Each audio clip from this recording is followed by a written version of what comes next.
हमारे विभिन्न ज्ञानवर्धक कार्यक्रम देखने के लिए आप हमें अभी सब्सक्राइब करें, बेल आइकन को प्रेस करें ताकि आप देख सकें हमारा कार्यक्रम सबसे पहले। और अधिक जानकारी के लिए फेसबुक पेज को लाइक करना न भूलें। जय माँ इंद्राक्षी। इंद्राक्षी धाम में दर्शकों आप सभी का हम हार्दिक स्वागत करते हैं। आज के दिन जिन जातकों का जन्मदिवस है, मैरिज एनिवर्सरी है, उन सभी को हमारी तरफ से बहुत बहुत शुभकामनाएं। आज है बहुला चौथ। आज का बहुत अच्छा ये व्रत होता है, आज का बहुत अच्छा पूजन होता है, अभी बताएंगे। 7 अगस्त पंचांग देखते हैं आज का। 7 अगस्त दिन शुक्रवार सन 2020 भाद्रपद कृष्ण पक्ष संवत 2077। तिथि चतुर्थी, नक्षत्र पूर्वा भाद्रपद, राहु काल 10:30 से 12, दिशा शूल पश्चिम दिशा। देखिएगा बहुला चौथ का जो व्रत होता है ये पुत्रवती जो महिलाएं होती हैं वो रखती हैं। सुख सौभाग्य के लिए, संतान की आयु के लिए और संतान के सुखमय जीवन के लिए, पूरे परिवार की सुख शांति हेतु, पूरे परिवार में धन समृद्धि हेतु इस व्रत को रखा जाता है। अब दूसरी बात क्या है कि इसमें सबसे बड़ी बात क्या है कि आज के दिन गौ माता की सेवा की जाती है। अब बहुत लोग इस व्रत को रखते हैं, बहुत लोग इस व्रत को नहीं रखते हैं, बहुत लोग जानते तक भी नहीं हैं। तो देखो, बस आज के इस वीडियो में मैं आपको यही संदेश देना चाहता हूँ कि आज आप गौ सेवा जरूर करें।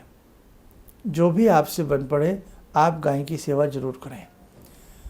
और आज के दिन गौ सेवा जब होती है ना, तो उसका बहुत अच्छा आशीर्वाद गौ माता से आपकी संतान के लिए मिलता है। संतान को लेकर के नाना भांति की समस्याएं किसी न किसी रूप में हर घर में होती हैं। कई बार संतान कहना नहीं मानती, बात सुनना पसंद नहीं करती। कई बार संतान बहुत अच्छे से आगे नहीं बढ़ना चाहती। कई बार उनके बच्चे अगर हमारे स्टूडेंट हैं, पढ़ रहे हैं, मार्क्स अच्छे नहीं आ पाते, कई बार जॉब नहीं मिल पाती। तो नाना भांति की समस्याएं संतान को लेकर के होती हैं। तो आज के दिन आप अपने बच्चों के हाथ से कोई भी गुड़ रोटी उनका हाथ लगवा करके गौ माता को जरूर खिलाएं।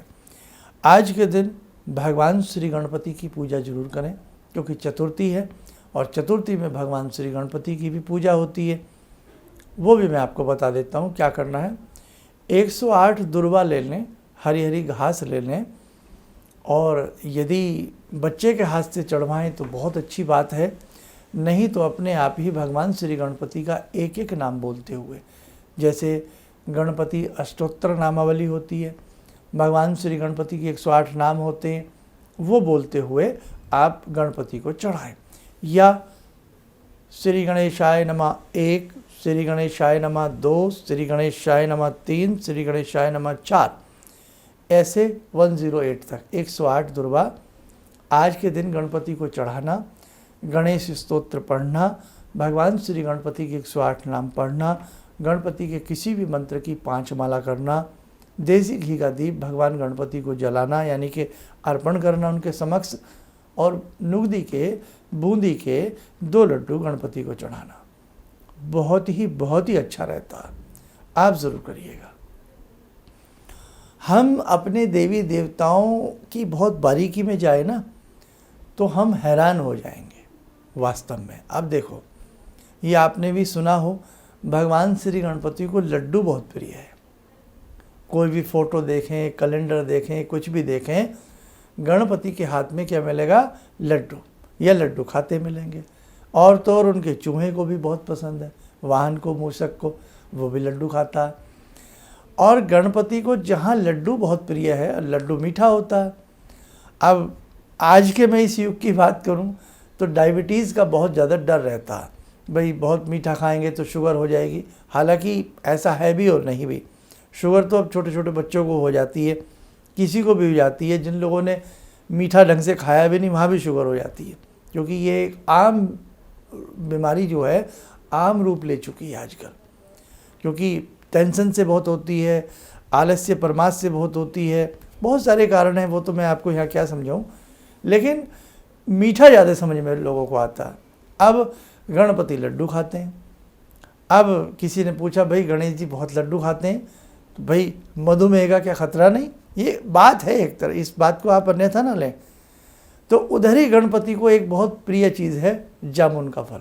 कपित्थ जम्बू फल चारु भक्षणम, आपने सुना भी होगा। तो देखो भगवान की महिमा ऐसी है कि उधर मीठा भी बहुत पसंद है और उधर उन्हें कपित्थ जम्बू फल, जामुन का फल बहुत प्रिय है। आप गणपति को आज के दिन जामुन का फल चढ़ाएं, यानी कि जो जामुन होती है ब्लैकबेरी, वो चढ़ाएं। बहुत भगवान गणपति को प्रिय है। और अगर हम मधुमेह की बात करें, भाई ये तो एक बात थी वैसे ही, अगर हम मधुमेह की बात करें तो वास्तव में जामुन का फल मधुमेह के लिए, मधुमेह के रोगियों के लिए रामबाण होता है। जो लोग मीठा बहुत खाते हैं उन्हें भी जामुन का फल अक्सर प्रयोग में लेना चाहिए। अब कितनी हमें शिक्षा मिलती है, हमारे भगवान से हमें कितनी शिक्षा मिलती है, सोचने की बात है। भाई शास्त्रों में स्पष्ट उल्लेख है कि मोदक चढ़ाओ गणपति को, और ये भी उल्लेख है कि गणपति के श्लोक में लिखा है कपित्थ जम्बू फल चारु भक्षणम ओम। तो पूरा मतलब ये सब चीज़ें हैरान करने वाली होती हैं। बहुत कुछ हमें जानना बाकी है और हमारे प्रभु हमें संकेत दे देते हैं। हर चीज़ का हमारे प्रभु हमें संकेत देते हैं। दर्शकों, आगे कुछ ऐसी वीडियो मैं अपने खास दर्शकों के लिए, साधकों के लिए बनाना चाहता हूँ, आपको बहुत आनंद आएगा। अब उसमें एक कैटेगरी तो है योग के ऊपर, बहुत लोग मुझसे कह रहे हैं। एक कैटेगरी है जो हमारी योग के अंदर भी कई प्रकार के महायोग होते हैं, उनके बारे में बहुत लोग हमसे कह रहे हैं। ऐसे ही कुंडलिनी जागरण जो योग में महायोग होता है, इसके ऊपर बहुत लोगों ने हमसे इच्छा जाहिर की है। तो समय रहा तो कुंडली जागरण की पूरी एक सीरीज़ बनाएंगे और उसका पूरा वास्तविक ज्ञान आपको बताएंगे। क्या इसके पीछे सच है, ये कैसे हो सकता है, संभवतः सारी चीज़ें चलेंगी। तो कहने का भाव, आज भगवान श्री गणपति का ध्यान करें और गौ माता की सेवा जरूर करें। भगवान गणपति को जो भी आपसे अर्पण हो जरूर करिएगा। बहुला चौथ है, चाहे मेरी वीडियो कभी भी आपने देखी है, शाम के समय कर दीजिएगा, आपको इससे बहुत लाभ मिलेगा। कल के विशेषांक में बहुत लोग मुझसे कह रहे हैं कि संतान कहना नहीं मानती, तो हम क्या करें, या संतान पढ़ाई लिखाई में ध्यान दे, हम क्या करें। तो कल के विशेषांक में आपको ये सब सुनने और जानने को मिलेगा। भगवान श्री राम, राम जन्मभूमि, हम सब के लिए कितने सौभाग्य की बात है ना। भगवान श्री राम सबके आराध्य हैं, मर्यादा पुरुषोत्तम राम हैं। तो आइए इसी खुशी के मौके पर भगवान श्री राम की स्तुति करते हैं, जुड़ते हैं प्रभु श्री राम से। ॐ रामो राजमणि सदा विजयते, रामं रमे संभजे, रामेण विहता निशाचरचमू, रामाय तस्मै नमः। रामानास्ति परायणं परतरं, रामस्य दासोऽम्यहम्। रामे चित्तलया सदा भवतु मे, भो राम मामुद्धर। राम रामेति रामेति, रमे रामे मनोरमे, सहस्रनाम तत्तुल्यं, राम नाम वरानने। आदो राम तपोवनं दिगमनं, हत्वा मृगं काञ्चनं, वैदेहीहरणं जटायुमरणं, सुग्रीवसंवासनं।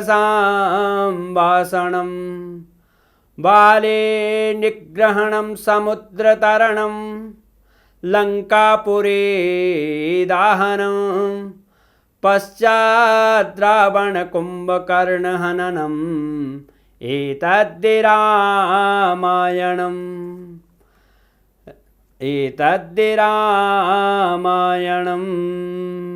कवच बना लें, ध्यान करें, श्री राम जी का आशीर्वाद हम सब के ऊपर बरस रहा है।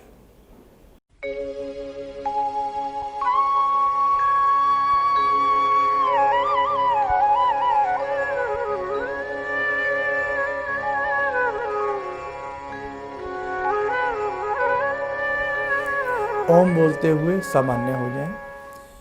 देखो दर्शकों, जीवन में बहुत सारी समस्याएं आती हैं, उसके कई विधियां हैं उनको दूर करने की। जैसे आप मंत्र साधना करते हैं, उपवास करते हैं, सेवा करते हैं, ऐसे ही उसमें से ज्योतिष शास्त्र भी बहुत अच्छी मदद करता है।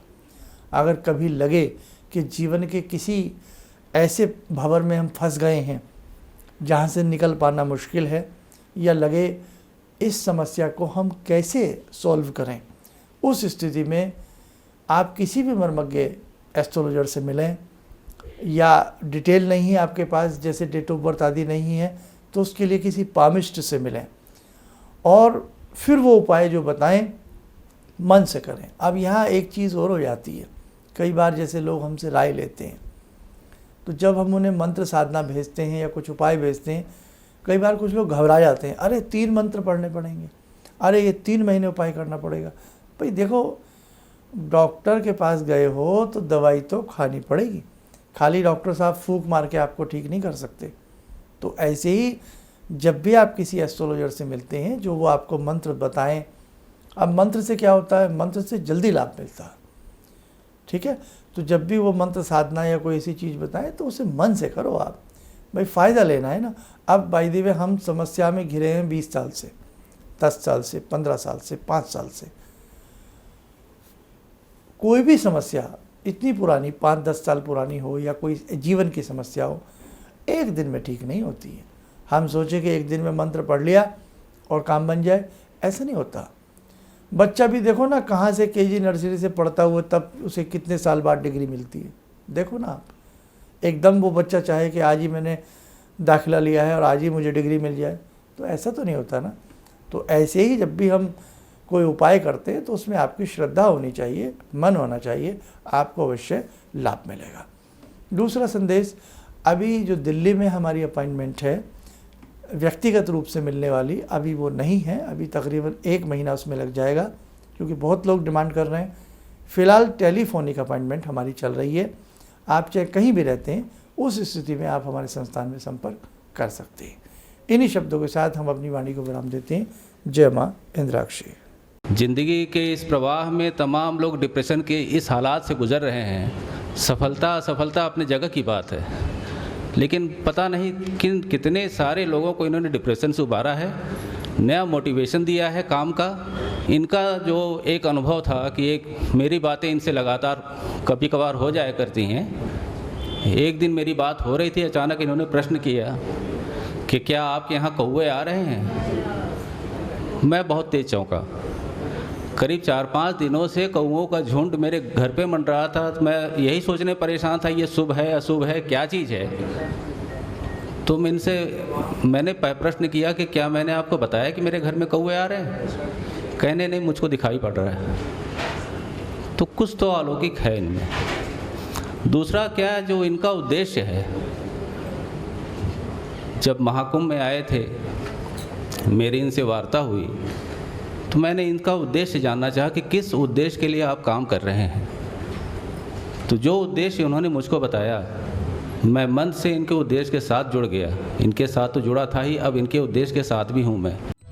किसी भी समस्या के समाधान के लिए मिले प्रसिद्ध हस्तरेखा एवं वास्तु विशेषज्ञ प्रोफेसर धर्मेंद्र शर्मा जी से। नोट: शिविर में भाग लेने हेतु एवं व्यक्तिगत रूप से मिलने के लिए कॉल करने का समय सुबह 10 बजे से शाम 6 बजे तक।